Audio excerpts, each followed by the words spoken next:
나는 전능하신 아버지 하나님, 천지의 창조주를 믿습니다. 나는 그의 유일하신 아들, 우리 주 예수 그리스도를 믿습니다. 그는 성령으로 잉태되어 동정녀 마리아에게서 나시고 본디오 빌라도에게 고난을 받아 십자가에 못 박혀 죽으시고 장사된 지 사흘 만에 죽은 자 가운데서 다시 살아나셨으며 하늘에 오르시어 전능하신 아버지 하나님 우편에 앉아 계시다가 거기로부터 살아있는 자와 죽은 자를 심판하러 오십니다. 나는 성령을 믿으며 거룩한 공교회와 성도의 교제와 죄를 용서받는 것과 몸의 부활과 영생을 믿습니다. 아멘.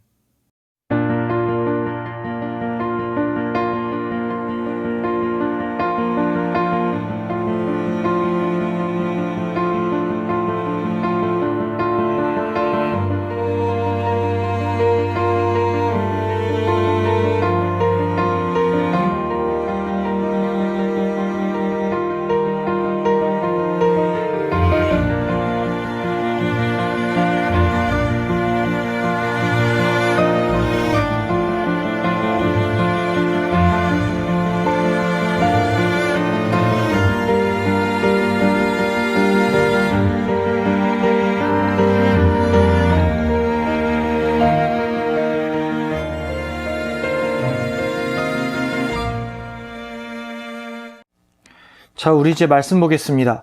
오늘은 예레미야 애가를 통해서 하나님의 궁율에 대해서 배울 거예요. 여러분들 지금까지 모세오경 그리고 바울서신 배웠잖아요. 그러면서 여러분들은 세상의 시스템 그리고 하나님 나라의 법 이러한 관점으로 성경을 지금까지는 봤어요. 여기서 봤을 때의 장점은 여러분들은 하나님의 정의와 공의가 무엇인지를 정확하게 인지하게 됐고 그렇게 살아야 된다는 것을 알았어요. 또 하나님 나라의 백성으로서 하나님의 성품을 가지고 살아갈 때 정말로 이 땅을 자유롭게 살아갈 수 있다는 것도 배웠죠. 하지만 여러분들에게는 상대적으로 부족한 것이 하나 있어요. 아마 전도사님은 하나님의 궁율, 하나님의 자비에 대해서는 끊임없이 이야기를 했을 거예요. 그런데 아무래도 법, 세상의 시스템 이런 개념으로 성경을 읽다 보니까 법이라는 단어가 가진 무거운 이미지, 다시 말해서 준수함, 비준수, 절대적, 규칙, 억압, 구속 이런 개념 때문에 하나님의 사랑과 긍휼을 상대적으로 좀 이렇게 생각하지 않는 경우가 많을 거예요. 오늘 이 예레미야 애가는 하나님의 정의와 공의 그리고 긍휼은 같다는 것을 이야기를 해줍니다. 그렇기 때문에 오늘 원래는 복음서에서 예수님 이야기를 하려고 했지만 전도사님이 예레미야 애가를 이렇게 이야기하게 됐어요. 하나님의 정의와 공의, 너무 거기에만 또 빠지게 된다면 하나님의 사랑에 대해서는 잘 생각하지 않는 경우가 많기 때문이에요. 우리 함께 이제 예레미야 애가를 같이 배워보고 또한 느낌으로써 하나님의 긍휼이 얼마나 큰지를 한번 우리 같이 나누는 시간을 가지도록 하겠습니다. 전도사님이 지난주에 로마서를 통해서 하나님의 진노의 형벌 중에 하나가 하나님의 방임이라고 우리 같이 들었어요. 마음에 하나님을 두기를 싫어하며 하나님께서 그 하는 대로 행하는 것을 내버려 두사 곧 자기들이 싫어하는 일들을 행하게 하셨으니 불의가 가득한 것, 시기가 가득한 것, 또 살인을 하는 것, 다투는 것, 미워하는 것, 막 이런 가지 여러 가지 도덕적으로 혼돈스러운 그런 행동에 하나님은 내버려 두신 거예요. 평안하지 않도록 내버려 두신 거죠. 여기에 대해서 이렇게 여러분들이 들었을 때 그게 무슨 하나님의 심판이야 라는 생각이 들 수도 있어요. 어쩌면 죄인의 행동에 너무 하나님이 자유를 주신 거 아니야? 라고 생각할 수도 있죠. 전도사님이 이야기를 해줄게요. 전도사님 어린 시절에 초등학교 1학년 때였어요. 동급생 친구 중에 한 명이 장난감을 가지고 왔는데 전도사님이 너무 가지고 싶었던 거였어요. 여러분 요즘에는 가차라고 하죠. 뽑기. 이거 100원 같은 거 동전 넣으면 캡슐이 있고 그 캡슐 안에 피규어 같은 게 들어있는 거예요. 전도사님이 어떤 한 피규어의 인형을 너무 갖고 싶어서 끊임없이 이렇게 가차를 돌렸는데도 나오진 않았었어요. 그런데 그 친구가 갖고 온 거예요. 그걸 학교에. 전도사님한테 자랑하다가 담임선생님한테 뺏겼어요. 전도사님 마음에 어떤 생각이 들었냐면 저걸 갖고 싶다라는 생각을 했어요. 그래서 선생님이 압수한 그 압수품을 전도사님이 훔쳤어요. 하루, 이틀, 3일 전도사님 마음이 평안하지 않았어요. 왜냐하면 친구들이 전도사님 집에 놀러 왔는데 그 장난감이 있다고 생각해 보세요. 친구들이 전도사님을 어떻게 평가할까? 전도사님 그때 당시 바른 생활 사나이고 막 되게 착한 사람이라서 선생님들한테 신뢰가 굉장히 좋았는데 요셉이가 물건을 훔쳤대. 이런 이야기가 밝혀진다고 한다면 여러분들 어떨까요? 진짜 막 언제나 간담이 서늘해지고 무섭고 두려운 거예요. 그래서 전도사님은요, 이 마음에 편해지기 위해서 완전 범죄를 계획했습니다. 한 달 뒤인가 6개월 뒤인가 기억은 안 나지만 그 장난감을 가지고 학교에 가져왔어요. 그리고 친구들한테 자랑을 했어요. 친구들이 야, 요셉이 너도 드디어 뽑았구나 하고 막 축하해주고 좋아했어요. 그런데 원래 그 장난감의 주인인 친구가 전도사님한테 와서 이거 내 건데? 라고 하는 거예요. 전도사님 마음이 어떨까? 너무나 무섭고 두렵지만 선생님이 말했어요. 야, 이거 내가 뽑은 거야. 너 선생님한테 뺏겼잖아.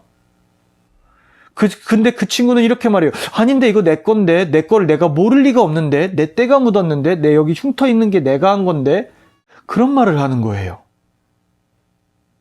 결국 전도사님은 그리고 완전 범죄에 성공은 했지만 전도사님의 초등학교 1학년 때부터 6학년 때까지 그 친구를 잘 보질 못했어요. 죄인의 모습이었어요. 거짓말이 들킬까봐 무섭고 남을 또 속였을 때 그 상대방을 무너뜨렸을 때 내 양심에 대한 가책. 결국 전도사님은 그 친구를 굉장히 무시하고 욕하고 다녔어요. 그것이 양심에 엄청나게 찔림에도 불구하고 말이에요. 평안하지 않는 것에 대해 심판을 받은 거예요. 전도사님과 같은 경우 이 땅에 많은 사람들이 이러한 심판을 받아요. 갑질하는 사람들. 여러분 갑질하는 하는 사람들 보면 어때요? 막 똑같은 사람인데도 불구하고 저 사람이 종업원이고 내가 고객이다 이거예요. 내가 손님은 왕이다 이거예요. 그래서 막 무릎을 꿇게 하고 자기는 돈이 많으니까 내가 이걸 행한 게 얼마나 많은데 너 무릎 꿇어. 막 이게 맞는 걸까요? 자신의 행동을 정당하기 위해서 점점 그 사람의 가치는 사라지고요. 굉장히 추악하고 더러운 모습들만 나타나게 돼요. 이거는 사회 전반부로 퍼져 있어요. 평안하지 않아요. 왜냐하면 거짓된 과면을 쓰고 또 써서 하나님은 없이 만들고 자신을 정당하게 만드는 거예요. 로마서에서 우리 배웠잖아요. 스스로 지혜 있다 하나 썩어질 금수에게 절하는 자가 되었다. 스스로 지혜 있다고, 스스로 하나님처럼 완전하다고 이야기를 하지만, 그리고 그것을 어떻게든 행하려 하지만 결국엔 뭐예요? 썩어질 우상에게 절하는 거랑 똑같은 거예요. 금수만도 못한 인간이 된다는 사실이에요. 이러한 현실에서도 우리가 평안함을 누리지 못하는데 죄의 값은 사망인 것처럼 우리 존재도 갉아먹고 우리 존재의 가치도 갉아먹고 그리고 우리의 현재 있는 삶에도 기쁨을 누리지 못하게 하는데 우리의 종말의 때 하나님의 진노의 날이 다가온다면 그것은 얼마나 큰 괴로움과 아픔이 있을까요? 여러분 그거 알아요? 여러분들이 지금 현재 죄를 짓고 현재 이렇게 힘들어하는 모습들 하나님의 심판으로 여러분들이 있지만 여러분들이 심판 때문에 아파하거나 가슴이 콩당콩당거리거나 두근거리거나 그것에 괴로워하는 순간이 분명히 있지만 여러분들이 지금 아주 소소하게 조금씩 누리는 기쁨과 즐거움이 있을 거예요. 죄와는 별개로. 그거 하나님의 긍휼이에요. 하나님이 여러분을 회개하길 원해서 지켜보고 계시는 거예요. 하나님이 그 사람을 버리잖아요? 미쳐버립니다. 정말로 그 평안하지 않는 그 고통과 두려움과 절망 가운데서요. 사람은 미쳐버려요. 그래서 마태복음은 지옥에 대해 표현할 때 이렇게 얘기합니다. 슬피 울며 이를 갈미 있을 거라고. 불의가 가득하고 시기가 가득하고 질투가 가득하고 탐욕이 가득한 그 장소. 하나님이 없는 공간. 단순히 지옥이 불덩이가 타오른다 막 그런 개념이 아니라 하나님이 없기 때문에 탐욕과 탐심과 절망 가운데서 내가 아파하고 눈물 흘리고 슬피 울며 이를 가는 곳 그것이 어디냐? 지옥인 거예요. 하나님이 없기 때문에 그러한 상황이 벌어지는 거예요. 영원한 우리의 종말의 때에는 하나님이 없는 그 장소는 정말로 지옥입니다. 시기와 미움과 질투를 여러분들 경험해 보셨습니까? 그것의 몇 배가 되는 경험이 바로 지옥의 경험이고요. 그리고 그곳에서는 하나님의 긍휼과 자비가 없기 때문에 여러분들이 누리는 소소한 일상과 일탈과 도망도 없는다는 사실이죠. 그래서 여러분, 이 땅에서 있는 하나님의 방임은 사실 하나님의 긍휼도 포함되어 있는 거예요. 우리 동전이 있잖아요. 예를 들면 100원짜리 동전을 예를 들면 숫자가 있고 뒤에 그림이 있어요. 하나님의 정의와 공의가 숫자라면 그림은 하나님의 긍휼과 사랑입니다. 하나님의 정의와 공의의 양면 뒤에 하나님의 긍휼과 사랑이 있고요. 하나님의 긍휼과 사랑 다음에 하나님의 뒷면에 하나님의 정의와 공의가 같이 공존하고 있는 거예요. 그래서 우리가 예수님을 믿었을 때 그 은혜에 감사할 수밖에 없는 거예요. 하나님은요, 하나님의 방임을 통해서, 하나님의 방임의 진노를 통해서 평안함을 사람은 얻질 못하지만 그들에게 인생을 통해서 기회를 주심으로 말미암아 회개하길 원하신다는 사실을 기억하시기 바래요. 오늘의 본문에 대한 배경이에요. 예레미야 애가도 똑같이 하나님의 정의와 공의로 말미암아 심판으로 멸망당했어요. 사실 남유다가 멸망하게 된 이유는 다음과 같아요. 므낫세의 죄 때문이었어요. 하나님은요, 우상 숭배를 굉장히 싫어하셨어요. 그래서 이스라엘 백성들이 우상 숭배하지 않도록 하셨어요. 이 므낫세가 하나님의 성전 바로 그 안에 우상 숭배할 수 있는 산당을 세워버렸어요. 그래서 남유다가 멸망하게 된 계기였어요. 다윗 왕 이후로 이스라엘은 하나님의 합할 왕은 찾아볼 수가 없었어요. 왜냐하면 북이스라엘은 금송아지를 만들어서 그것을 하나님이라 만들고 섬겼고, 남유다는 가끔 선한 왕도 있었지만 끊임없이 탐욕과 탐심과 다윗 왕처럼 정의와 공의를 행하는 왕이 없었기 때문이에요. 하나님은 선지자들을 통해서 회개하라고 끊임없이 기회를 주셨어요. 그러나 그들은 결국엔 회개하지 않았고 결국 하나님의 말씀대로, 신명기의 말씀대로 멸망당하게 되었죠. 예루살렘이 멸망할 때 이스라엘 유다 사람들은 포로가 되어 끌려가는 건 물론이고 성전은 다 파괴됐어요. 무엇보다 수성을 하다가 먹을 게 없는 거예요. 그래서 자기 자식을 먹는 비참함까지 그 안에서 벌어지게 된 거예요. 이러한 무시무시한 상황과 심판과 절망 가운데서 예레미야는 탄식합니다. 그리고 하나님께 외쳐요. 왜 이런 일들이 벌어지게 된 거냐고. 그리고 3장에서는 자신의 처지에 대해서 이야기를 합니다. 여러분 혹시 절망 가운데서 이러한 경험이 있나요? 3장의 내용을 전도사님이 이야기를 해줄게요. 빛이 보이지 않는 어둠성을 걷는 것 같고, 주변의 사람들 계속해서 주변의 손길이 나를 치고, 화살의 간역처럼 안 좋은 일만 생기고, 평안히 걸어갈 길도 막혀버리고, 사람들에게 조롱거리가 당하고, 돌이 치아를 맞아서 눈앞이 깜깜한 것처럼 내 몸이 먼지가 되어서 정말로 비참한 것 같이 느껴졌을 때, 사람들에게 조롱당하는 놀림도 괴로운데 모든 것의 앞길은 풀리지 않고 내 몸은 거지가 된 것 같은 그런 경험들 말이에요. 혹시 하나님 안 계신 거 아니야? 라고 말하는 이 불경스러운 말까지도 내 마음에 생기고, 하나님 혹시 나 버린 거 아니야? 라는 그런 그런 비참한 고백이 흘러나온 때 말이에요. 사실 유다가 멸망하게 된 이유는 유다의 죄 때문이에요. 그러나 그러한 고통과 아픔 가운데에서 탄식하는 그 처지, 절망과 굶주림과 아픔에 있는 그 처지가 혹시 여러분들에게도 있었던 적 없나요? 그런데 예레미야 애가는 하나님이 나 버린 거 아니야? 라는 그러한 절망적인 상황 속에서도 희망을 가지라고 이야기를 해요. 오늘 본문의 20절과 22절이에요. 내 마음이 그것을 기억하고 내가 낙심이 되오나 이것을 내 마음에 담아두었더니 그것이 오히려 나의 소망이 되었사옴은, 여러분의 비참한 모습이 어떻게 된다? 소망이 될 수 있다라고 본문은 말해요. 22절은 이렇게 기록해요. 여호와의 인자와 긍휼이 무궁하심으로 우리가 진멸되지 아니함이니이다. 여호와의 인자와 긍휼이 무궁하시대요. 에가서 22절에서 예레미야는 유다 백성들이 진멸되지 않았다는 것을 기억합니다. 포로로 끌려가지만 언젠간 다시 하나님의 백성으로 회복되는 약속을 기억해요. 레위기 22장 41절에서 45절이에요. 우리 41절을 전도사님이 읽어보면요. 마음이 낮아져서 너희가 죄악의 형벌을 받는다면 하나님이 아브라함과 맺은 언약을 기억한다고 이야기를 해요. 이스라엘 백성들이 우상 숭배를 통해서 하나님을 떠나게 됐어요. 끊임없이 하나님이 회개하라고 했는데 회개하지 않았어요. 그래서 심판을 받았대요. 그런데 그 형벌을 온전히 받고 마음이 낮아진다면 하나님의 백성으로 회복할 거라는, 아브라함의 약속을 기억할 거라는 하나님의 약속이에요. 44절에 아주 내가 멸하지 아니하며 내 언약을 폐하지 아니하리라. 어때요? 우리의 백성이 진멸되지 아니함이니이다. 그러면서 에가서 3장 32절은 이렇게 나옵니다. 하나님의 본심은 인생을 고생하게 하는 것이 아니라고 말이에요. 갇히고 고난당하고 괴로워하고 힘든 자들, 사람의 송사를 억울하게 하는 것이 하나님의 기쁨이 아니라고 이야기를 해요.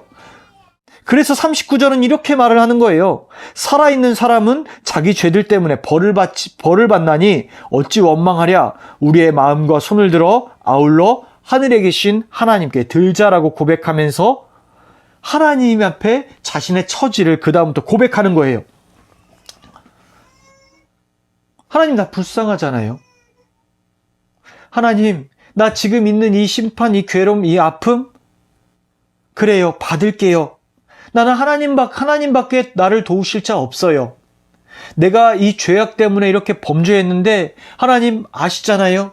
받아주세요. 내가 이것을 받을게요. 그러면 하나님의 성품 중 긍휼하심이 나를 불쌍하게 여기시고 회복시켜 주신다는 놀라운 약속이에요.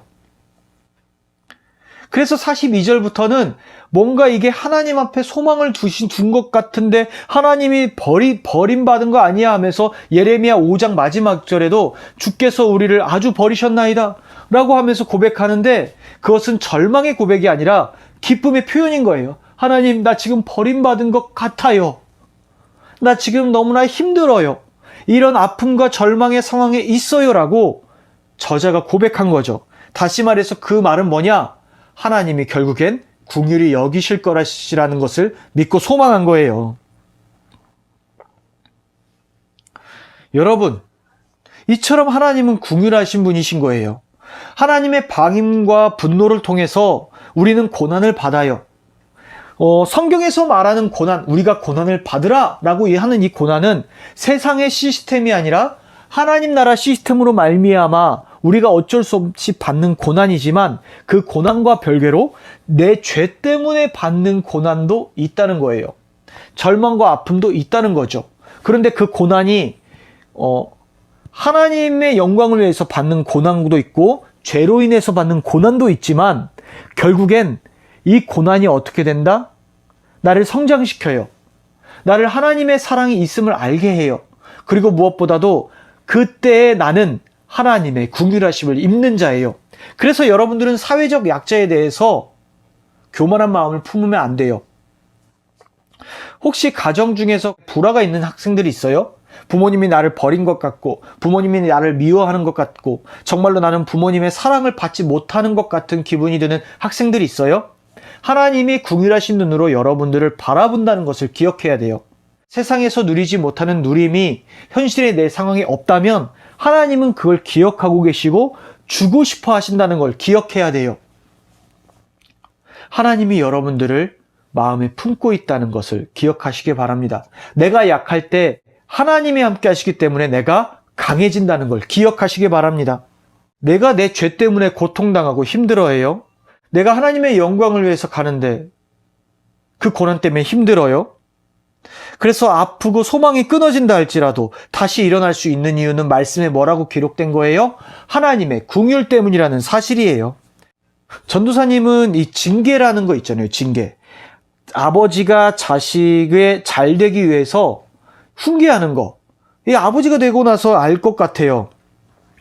아이를 혼낸다는 건 쉽지 않더라고요.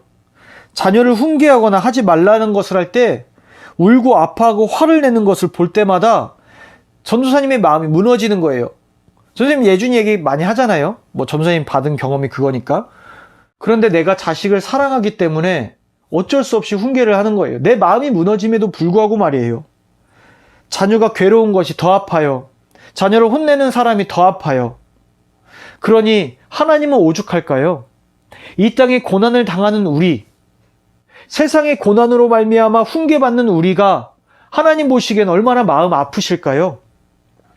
예수님의 십자가의 대속으로 우리는 하나님의 아들로 입양됐죠. 그러니 하나님이 여러분들이 아파하는 것에 얼마나 가슴이 미어질까요? 하나님 아파요. 여러분 죄악 때문이에요.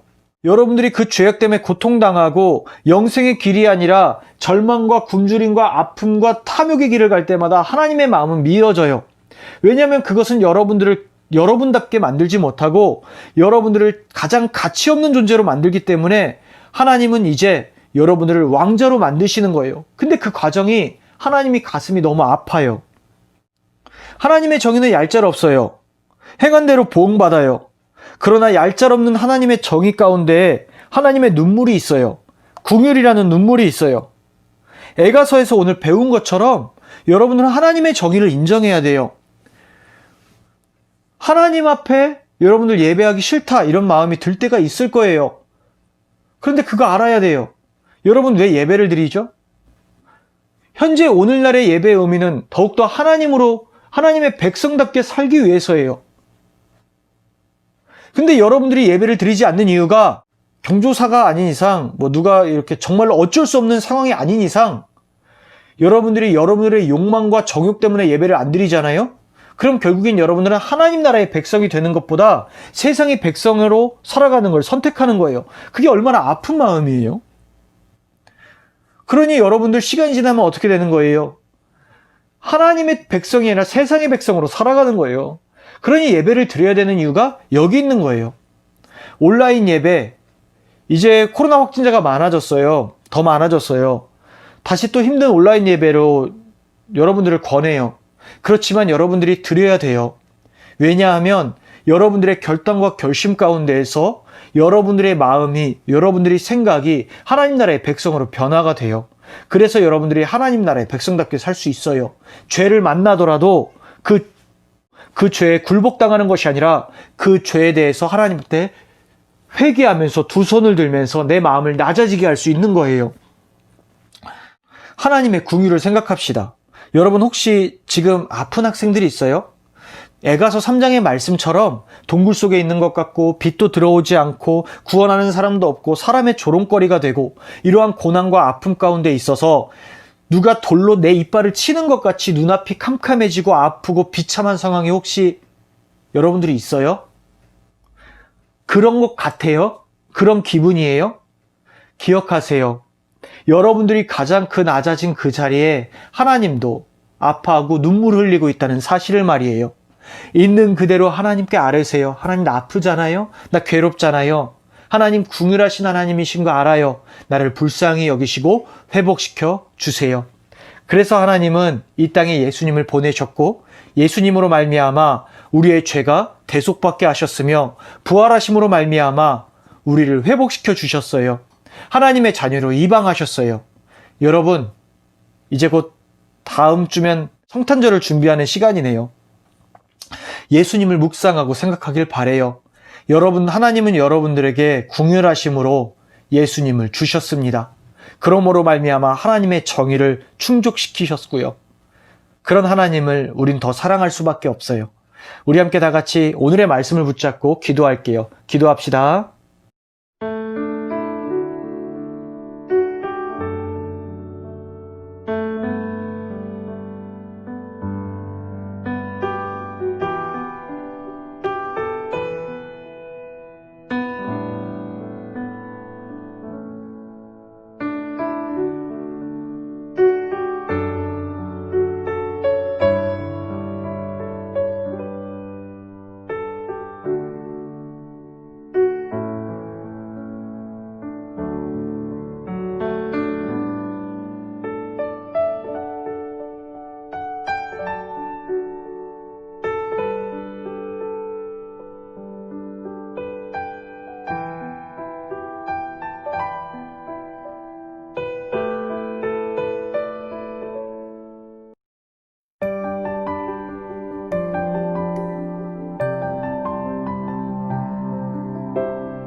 하늘에 계신 우리 아버지, 아버지의 이름을 거룩하게 하시며 아버지의 나라가 오게 하시며 아버지의 뜻이 하늘에서와 같이 땅에서도 이루어지게 하소서. 오늘 우리에게 일용할 양식을 주시고 우리가 우리에게 잘못한 사람을 용서하여 준 것 같이 우리 죄를 용서하여 주시고 우리를 시험에 빠지지 않게 하시고 악에서 구하소서. 나라와 권능과 영광이 영원히 아버지의 것입니다. 아멘.